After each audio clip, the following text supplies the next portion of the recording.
Hello everyone, this is the in-situ soil flushing final project. So first I'm going to talk about the physical mechanisms.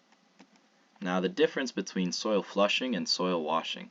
Soil washing involves removing soil and rinsing it with a fluid before returning it. This removes the contaminants outside of where they originally were located, which makes it ex situ.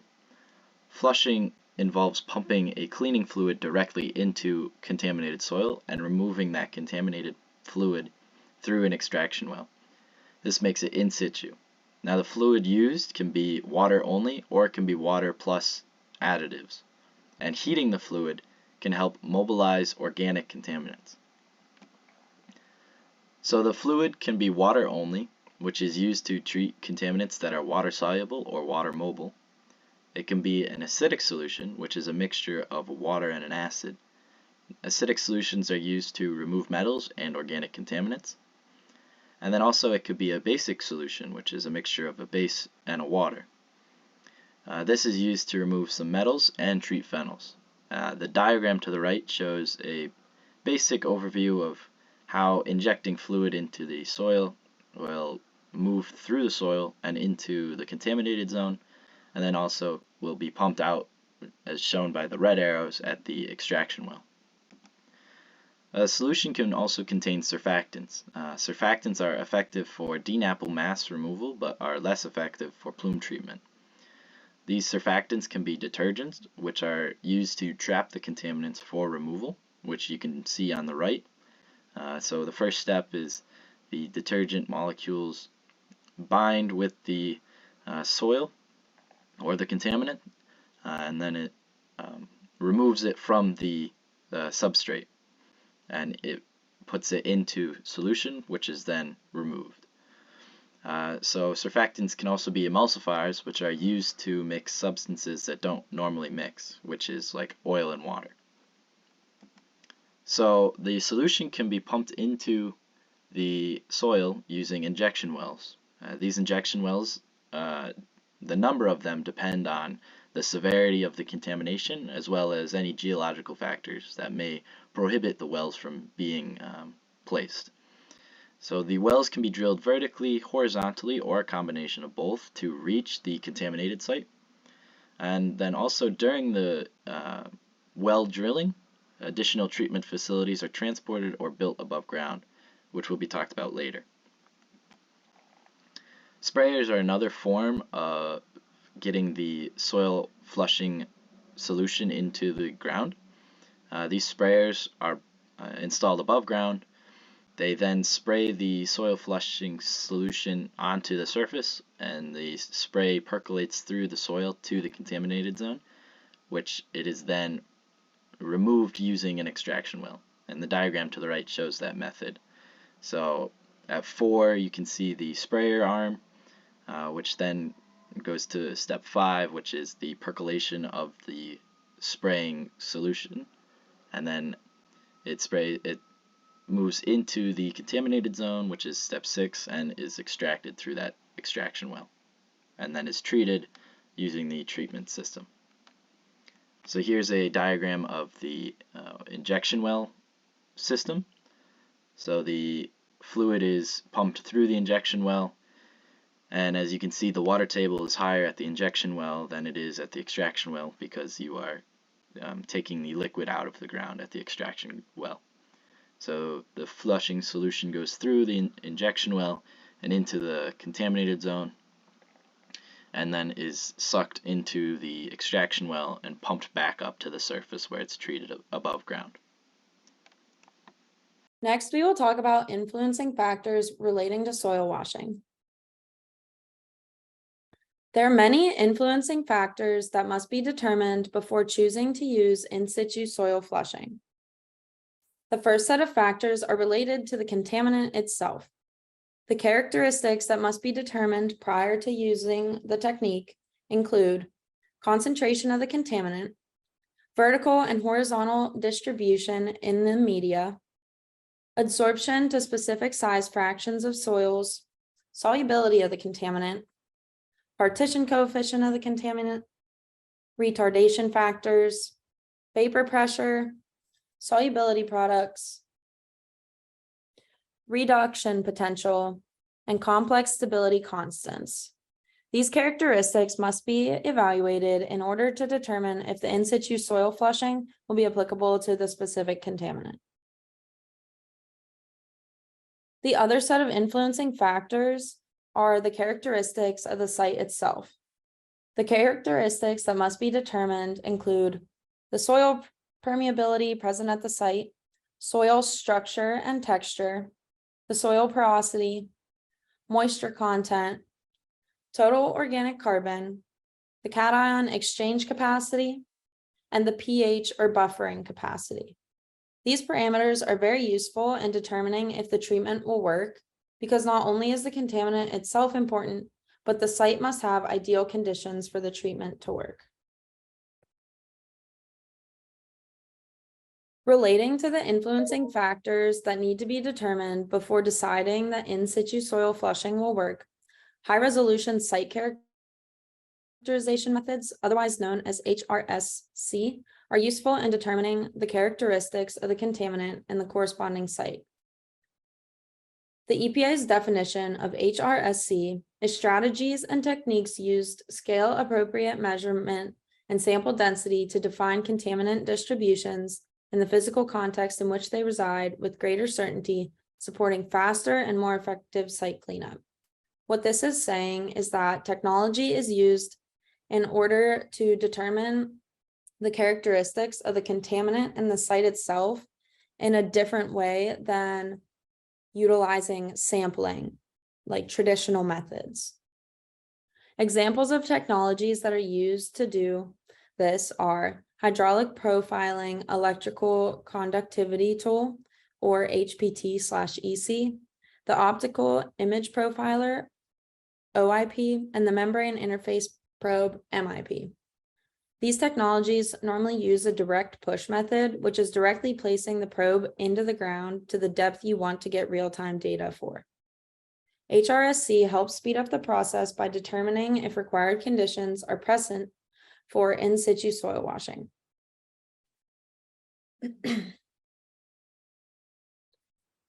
There are some factors that reduce the effectiveness of the treatment. These include high humic content and cation exchange capacity. These conditions can cause organic contaminants to absorb onto the humic or clay materials, and the metals bind with the clay due to the high CEC. Next is excessive infiltration. Excessive infiltration can cause dilution of the flushing solution and therefore reduce the effectiveness of the treatment. The next is shallow contamination. If the contamination exists at shallow depths, freezing of the solution can occur due to weather conditions, which will also reduce the effectiveness. Next is biogrowth at the site. If there's excessive biogrowth, this may foul the injection and extraction of the solution and sludge. Next is the presence of multiple diversely propertied contaminants. So in-situ soil washing fluid is specific to the contaminant, and if there are too many contaminants, one solution will not work, and multiple phases of the process will have to be done, slowing the process. The next is solubility of the contaminant. If the solubility is low, the contaminant will not dissolve in the solvent or the flushing solution. The next is rate limiting desorption. This is when desorption of the contaminant from the solid phase to the aqueous phase is slow, meaning that the contaminant is still stuck to the solid and is not being removed. And finally, presence of low permeability zones and other heterogeneities in the media or aquifer. The solution and contaminant would not be able to pass through the media to be removed if this was present. There are, however, some desirable factors that lead to a very successful use of the remediation method. These include high permeability of the soil. So if the permeability is above 5 to 10 centimeters per second, then this is ideal. This allows for the contaminant and the fluid to flush through the media easily. Next is homogeneous soils. Homogeneous soils normally have more uniform porosity and permeability, therefore increasing the ability for the fluid to flush through. The next is preference of contaminant to partition to the extractant. This separates the contaminant and allows for removal. Next is high conductivity.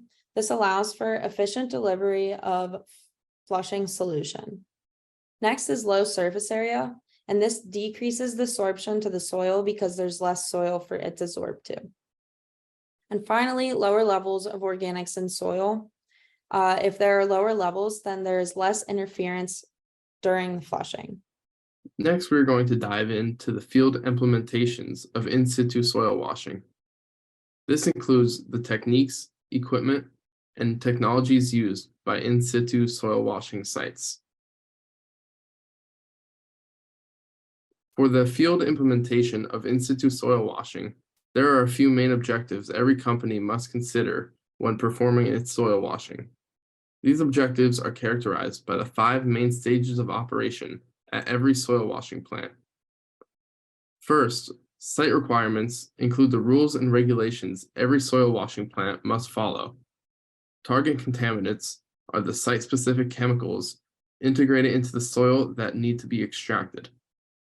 Site preparation clarifies what needs to be changed or installed at the site for the specific soil washing technique the company plans to use.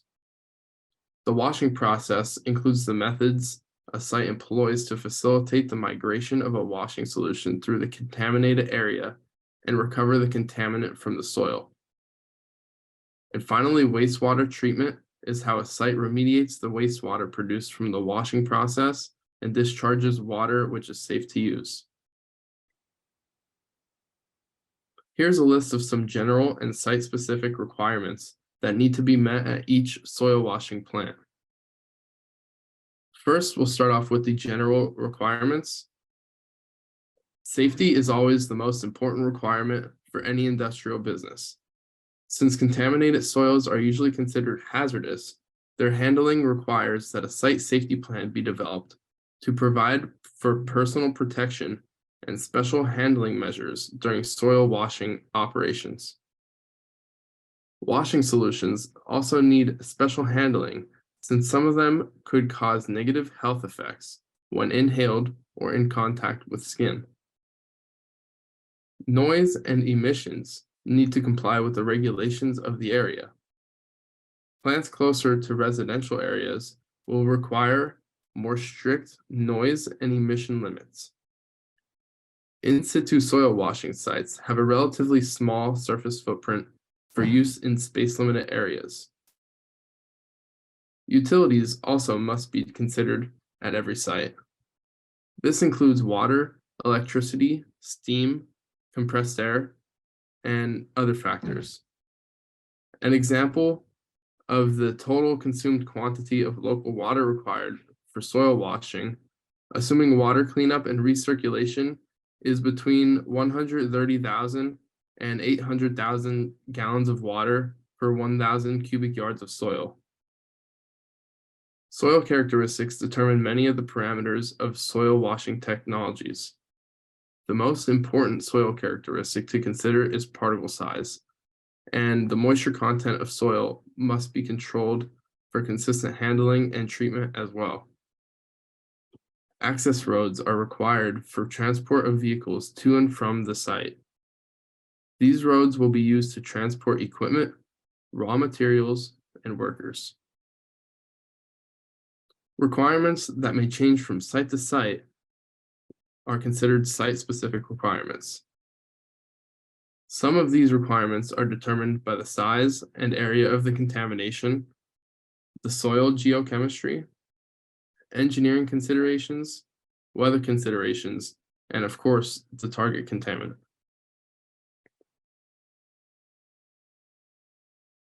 In-situ soil washing technologies can be successfully applied to a wide range of contaminants.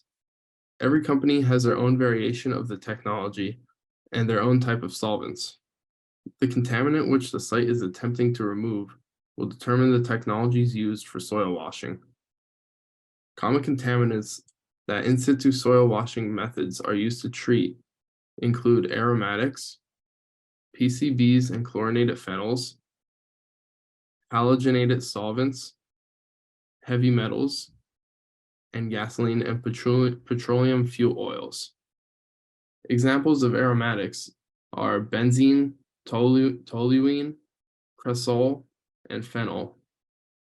Examples of halogenated solvents include TCE and trichloroethane. Examples of heavy metals are lead, copper, zinc, tin, etc. The effectiveness of contaminant removal will depend on the target contaminant and the type of soil, as well as the geochemistry of the aquifer. Halogenated compounds, semi-volatile compounds, non-halogenated volatiles, and non-volatile metals are among the groups of chemicals successfully treated by in-situ soil washing. Next, we're going to discuss some of the preparation every site needs to do in order to be prepared for the washing process. After the company determines the contaminant they are looking to target, next they must prepare their site for the washing process. First, large impermeable rocks or coarse material within the site's landscape will be removed. This material will be crushed into a smaller size selection if it contains the target contaminant or any other chemical that may be toxic or carcinogenic. This refined material will then be added back into the soil to receive further washing. The effective particle size for in-situ soil washing is between 0.25 and 2 millimeters. Any particle larger than 2 millimeters will be considered oversize, and any particles smaller than 0.25 millimeters may have a size fraction too difficult to wash. In-situ soil washing is not effective in low permeability or heterogeneous soils. The company will have to measure the physical properties of the soil, such as the size fraction and moisture content, before moving on with the installation of equipment. This can require extensive laboratory testing to optimize the chemical formulation of the washing solution. Soil characteristics will affect pre-treatment and transfer requirements. Once the soil content is fully examined, the company will gather the appropriate equipment needed. The equipment will be transported by the use of access roads and installed on-site. This includes the installation of wells, trenches, injection and extraction drains, and the construction of the containment or extraction system. The extraction system could either rely on physical methods to draw out the elutrient or use hydraulics if needed.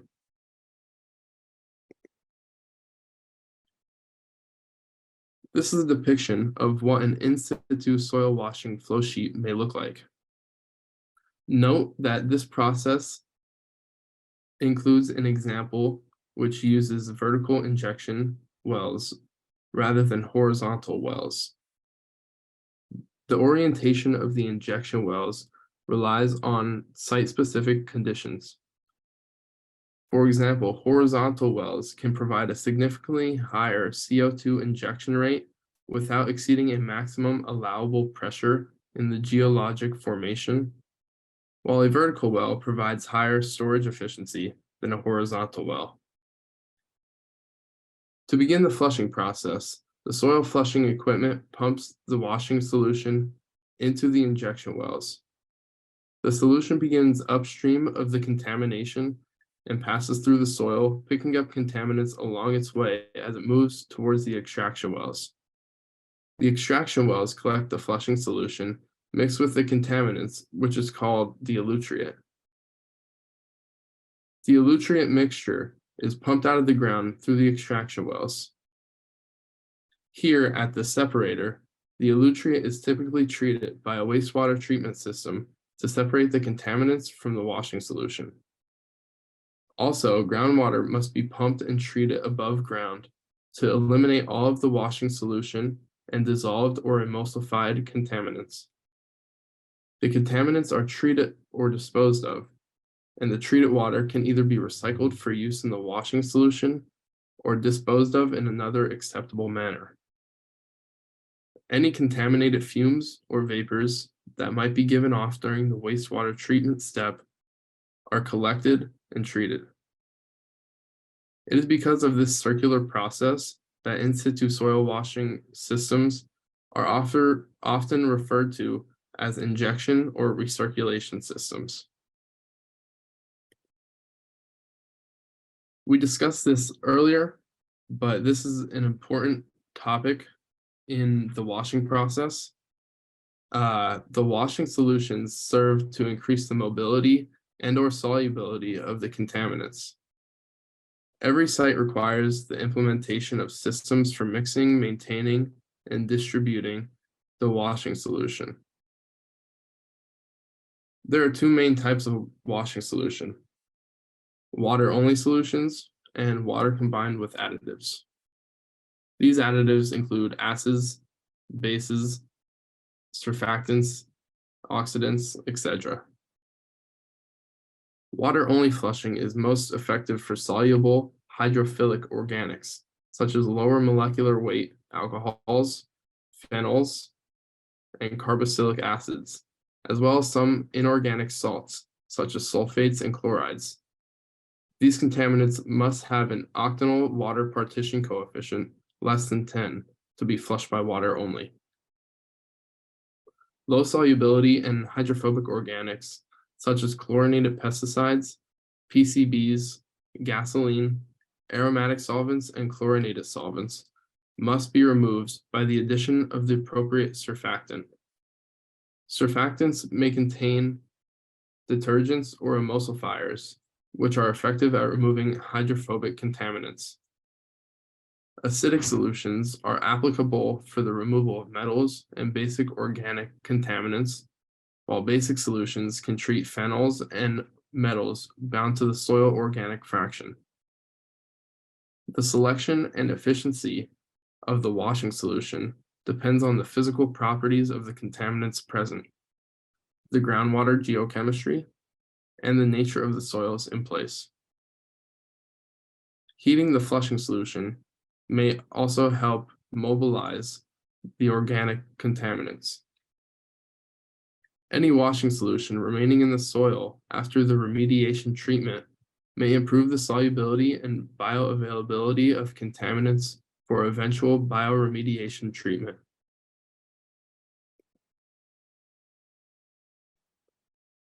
The final stage of the in-situ soil washing is the implementation of a surface water treatment system.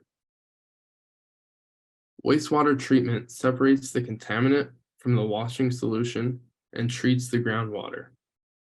Steps of wastewater treatment include screening, grit or sludge removal, primary sedimentation and thickening, aeration, clarification, chlorination, and finally, the discharge of the treated water.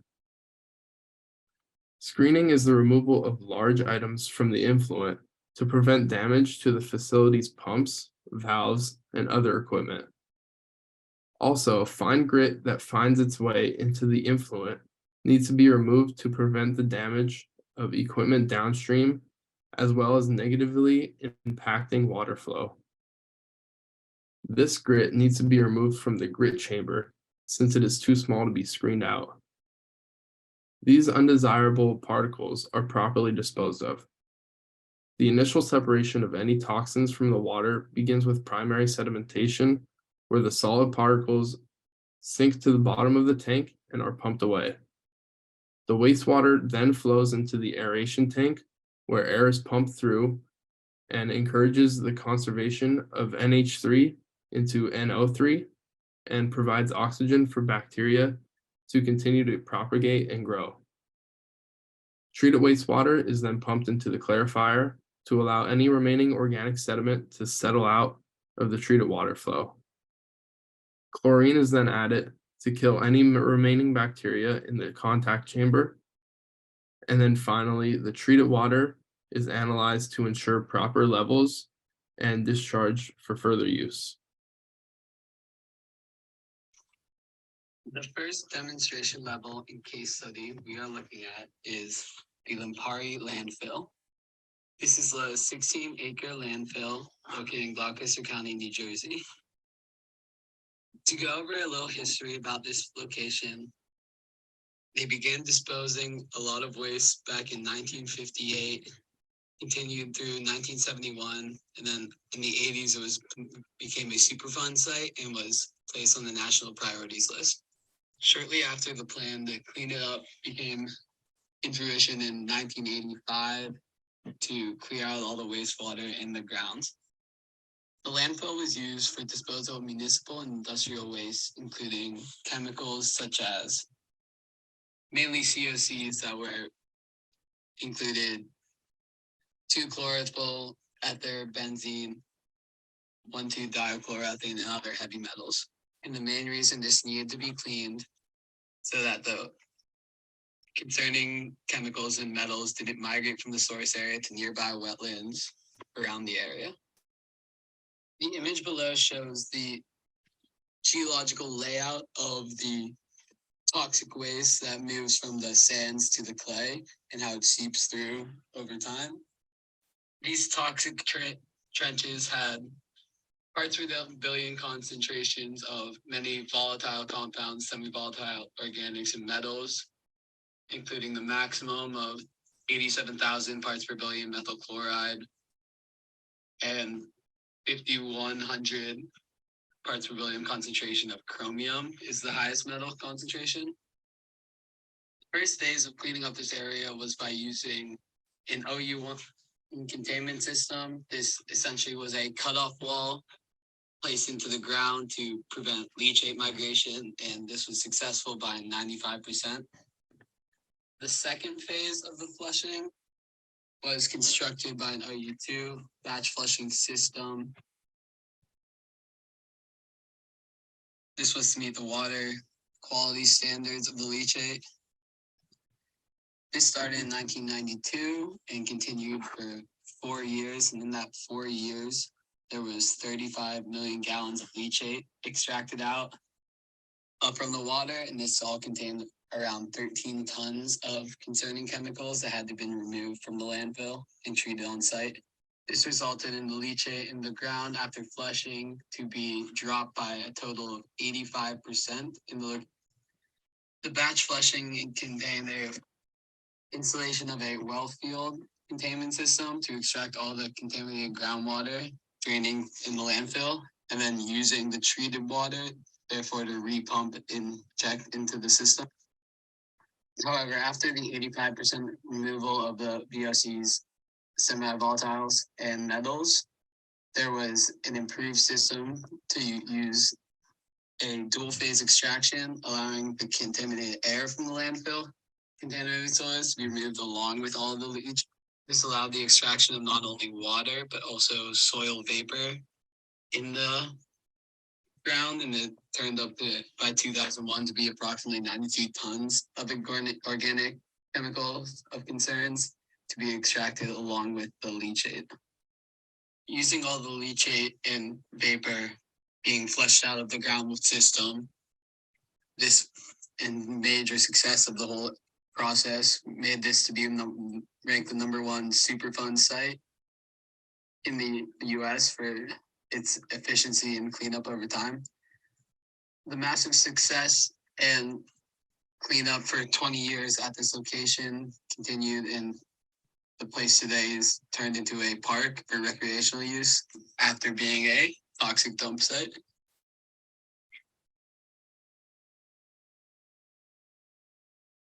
This case study specifically targeted many contaminants compared to others that may only target 1 or 2, such as metals or hydrocarbons or explosives. This one had VOCs, semi-VOCs, and metals, which made it a big advantage of cleaning up the entire water system so it wouldn't spread even further through the ground. However, our second case study, the Milliken Field, was more focused on very specific removal practices compared to Limpari, which used a large-scale clear out everything kind of way. Milliken Field is in Pearl Harbor, Hawaii. And in this case study, there was a full field scale surfactant flush was implemented to remediate all of the petroleum hydrocarbons that were present in the LNAPL. This was done mainly to remove fuel oil, and more specifically, Navy special fuel oil located around Pearl Harbor. This fuel had a very high viscosity, around 2,000 centipoise, and a very low volatility. What made this tough compared to our first case study, which has clay, sand, and gravel, was that all the contaminated at this location was within 2 geological layers of highly fractured volcanic tuff, which was about 2 feet by 7 to 14 feet wide, with a layer of silt in between. Due to this situation, it was decided and determined that this area was not suitable for normal soil flushing and soil washing, or any vapor extraction, water flooding, pumping, anything like that. But it was required to use an enhanced surfactant to move the oil through the groundwater system to be injected. Along with using the surfactant, there was also the need to install 1 injection site with 3 ejection sites to clear out all the ground contaminants. This 1 injection site with a hydraulic control backstop was required to inject the surfactant into the water system and contaminants in the ground in order to completely flush it out of the volcanic tuff. This one's specifically different because they weren't able to use any commercial surfactants capable of moving this high viscosity oil through the entire system, so they had to create their own. Not many other soil flushing or soil washing sites are quite like this one, and gone through a full-scale remediation and demonstration, considering its very unique geological standards. In order to start cleanup at this site, they had to do a conservative tracer test, which they injected not the proper surfactant, but sodium bromide to look at the hydraulic control of actually injecting the surfactant into the ground system, and test the pore volume to to create the data for the final design of this full-on demonstration and to be used in full-scale cleanup. After this test, there was decided that there would need to be around 10 pore volumes of surfactant required to have a full-on surfactant flood of the groundwater and wash it out. But as I mentioned earlier, the normal surfactant did not work and will not work in this case. So they had to use a surfactant consisting of 4% weight isocam sodium methylsulfate with an 8% CBA co-solvent, and also would need to be heated to around 50 degrees Celsius to overall decrease the viscosity of the oil, so be able to move more easily at this increased temperature through the groundwater. Using this surfactant and at the correct temperature, they were actually to recover around 87.5% of the LNAPL and the hydrocarbons in the soil. What makes this case so much more different than the Lipari one is just the weird conditions it was in, needing to heat up the soil, heat up the surfactant, and also the geological volcanic tuff, which was a major disadvantage of going through the system because you can't just use a normal injection extraction soil washing system. This one had to be much more thought out and tested beforehand than using a straight up normal design with normal surfactants commercially bought. However, also with this, it was able to achieve the same percentage of recovery as Limpari and fully wash out 87.5% of the Navy oil that was in the ground at the time. This point on, we will be moving on to the applications and limitations of soil washing and soil flushing. Next, we'll be reviewing the applicability and limitations of in-situ soil washing. We'll go over characteristics of in-situ soil washing that either limit the use of this method or provide an advantage that makes its use more appealing. So first, we will review the limiting characteristics of the technology. Implementation of this technology may actually result in the spreading of contaminants beyond the capture zone. And the capture zone is the volumetric portion of a groundwater flow field that discharges to an extraction well for groundwater and contaminant removal. Capture zone is shown in the diagram to the right, along with the extraction well that would be used to recover the groundwater and contaminants within this zone. Contaminants may spread either laterally or vertically out of the capture zone for a variety of reasons. This may occur due to the improper design or improper construction of the extraction system. It can also occur when there's a failure to maintain hydraulic control of the flushing system. And loss of hydraulic control will result from excessive infiltration during operation or issues with the extraction system. Another way that contaminant spreading can occur is when flow from the treatment zone gets captured in groundwater discharge zones. And groundwater discharge zones include things such as streams, lakes, or seeps. And in the diagram to the right, there is a groundwater discharge to a stream labeled. Another limiting characteristic of in-situ soil washing is that it has a limited regulatory acceptance. This technology is often avoided due to its potential to spread contaminants, as we just mentioned, and because the flushing solutions that are used may remain in residual quantities within the subsurface. And that is because it is very difficult to extract 100% of all flushing solutions because they have a tendency to adhere to soils. So continuing on with more limiting characteristics. Soil flushing can have prolonged remediation times. And this is due to the slow rate of diffusion processes that occur in the liquid phase. So when using soil flushing, the selection of the proper flushing solution is a very important factor that needs to be considered. Certain flushing solutions may reduce the effective soil porosity. Many flushing solutions adhere to soil and increase the rate of biogrowth. And they also can cause reactions with groundwater or ambient soil, which as a result will reduce the effective soil porosity. Elutriate is the term used to describe the flushing solution when it is mixed with the contaminants. And elutriate is usually collected using extraction wells or trenches. Once the elutriate is recovered, the flushing solution may not be able to be separated from the contaminants.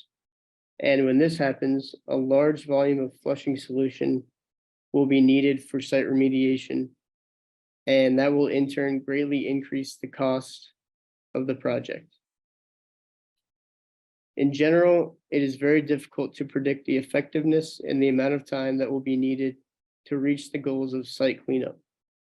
And this is because there are so many factors that have to be accounted for when using this technology. Next, we'll be reviewing some of the advantageous characteristics that make using in-situ soil washing particularly useful. So to begin, this technology is in-situ, and using any remediation technology that is in-situ eliminates the need for excavation and the transport of the contaminated soil, which can be a pretty intensive process in many cases. Soil flushing may also be applicable to a wide variety of contaminants in both the vadose and saturated zones.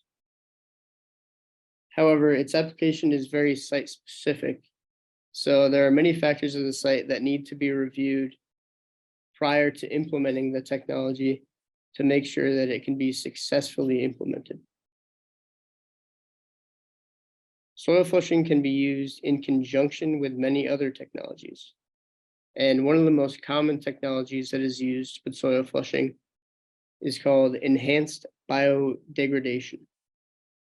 Enhanced biodegradation involves adding oxygen to saturated soil and groundwater to increase the quantity and effectiveness of the microorganisms that carry out biodegradation. Finally, in-situ soil washing enhances conventional pump and treat technology. And it does this by increasing the efficiency of a flushing pore volume, accelerating the natural flushing action, and overall, it speeds up site remediation and closure. Finally, we will talk about the cost and availability for in-situ soil flushing. The cost of in-situ soil flushing can vary depending on the site and other factors like which fluid is required. In-situ soil washing is comparable, in price to in-situ soil stabilization, solidification, steam injection and extraction, and enhanced bioremediation. Literature suggests that in-situ soil flushing costs approximately $75 to $210 per ton of contaminated soil. Things that can change this are low hydraulic conductivity and solubility enhancement additives can increase the cost. Non-field studies suggest that this method can cost between $75 to $200 per cubic yard of contaminated soil. And finally, as an example, the Palmetto Wood, South Carolina Superfund site, their costs average to be $242 per cubic meter for capital costs and $20 per cubic meter per year for O&M costs. So costs are not constant and depend on many different variables, as I mentioned before. There are fixed costs, which are consistent between sites, and variable costs, which depend on the site and the contaminant itself. For fixed costs, this includes injection and recovery well and pump installation, sampling well installation, flushing solution preparation system installation, flushing solution treatment system installation. And then for variable costs, these include operating and maintenance labor, utilities, chemicals, site supervision, site quality assurance, and health safety support, sampling and analysis for process control, residual management activities, and sludge waste disposal. So in this graph, you can see that there are minimum, average, and maximum cost estimates for in-situ flushing. The y-axis is presented in millions of dollars per acre, and you can see the three categories of cost per area, cost per volume of impacted soil, and cost per volume of NAPL removed. That is all for our presentation about in-situ soil flushing. Here are references, and thank you for listening.